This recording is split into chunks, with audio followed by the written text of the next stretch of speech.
खुशी है कि आज जम्मू और कश्मीर को जो अलग करना चाहते थे वो फेल हो गए और जम्मू कश्मीर एक है और जम्मू भी तरक्की करेगा सेक्रेटेरिएट के आने से।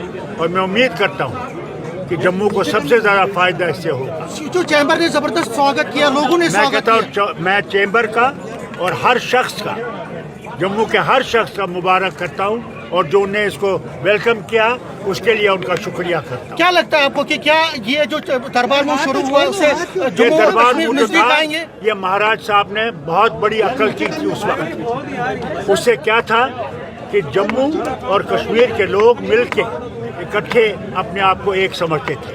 वो किसी धर्म से ताल्लुक़ रखे, किसी ज़बान से ताल्लुक़ रखे, मगर सब एक थे और आगे भी एक रहे। सर, आपने दरबार मूव का जो आपका मैनिफेस्टो था उसको कंप्लीट किया, क्या आगे स्टेटहुड का मैनिफेस्टो उसको कंप्लीट करेंगे?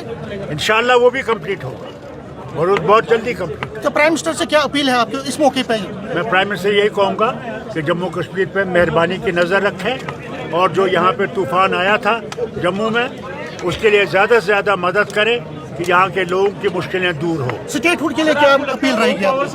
स्टेटहुड के भी हम उनसे दरख्वास्त करते हैं कि उस पर भी नजरसानी करके जल्दी हमें स्टेट। सर, बड़गाम और नगरोटा में इलेक्शन होने वाले हैं, कितनी उम्मीद है आपको नेशनल कॉन्फ्रेंस को? मैं इलेक्शन पे यही कहूँगा कि हर कोई जो शख्स है जो इलेक्शन लड़ता है उम्मीद करता है अच्छा, हम भी उम्मीद अच्छी करते हैं। सर, एक साल कंप्लीट हो गया है, क्या आपको लगता है वादे पूरे हो रहे हैं? क्योंकि कई हो रहे हैं, आपके सामने है दरबार मूव, आहिस्ता आहिस्ता चलते हैं।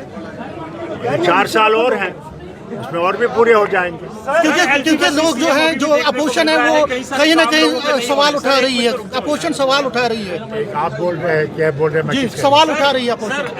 एलजी और सीएम के बीच में अभी भी रिफ्ट देखने को मिल रहा है, कई सारे काम लोगों के नहीं हो रहे, लोग भी कह रहे हैं। वो फाइलों पे बैठे हुए हैं, मैं उम्मीद करूंगा कि वो फाइलें छोड़ के भेज दे आप रियासत की हुकूमत। बिजनेस रूल आने चाहिए, बिजनेस रूल इम्प्लीमेंट होने चाहिए, जो होने चाहिए, क्यों नहीं होने चाहिए?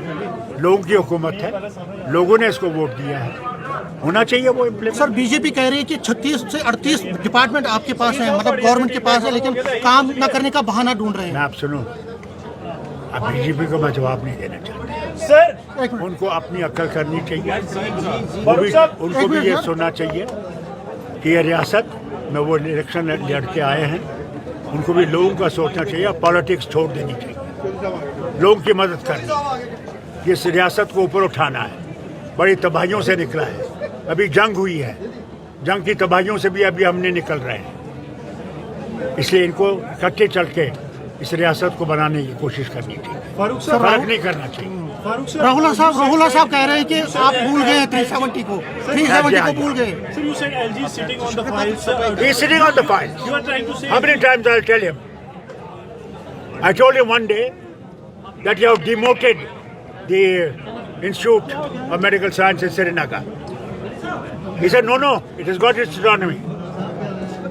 It was a complete lie from him. The files are still with him and they're not moving. I beg of him, for God's sake, move the files so people can benefit. Sir, you're alleging that he's stopping the elected government from working, sir? It's not a question of stopping. He cannot stop it. But he's delaying it. That's the only thing he's doing. And he must stop delaying it. He should be friend of the people and the government. That's what he is sitting there for. क्या आपको लगता है किसी इशारे पे हो रहा है? अल्लाह के हवाले।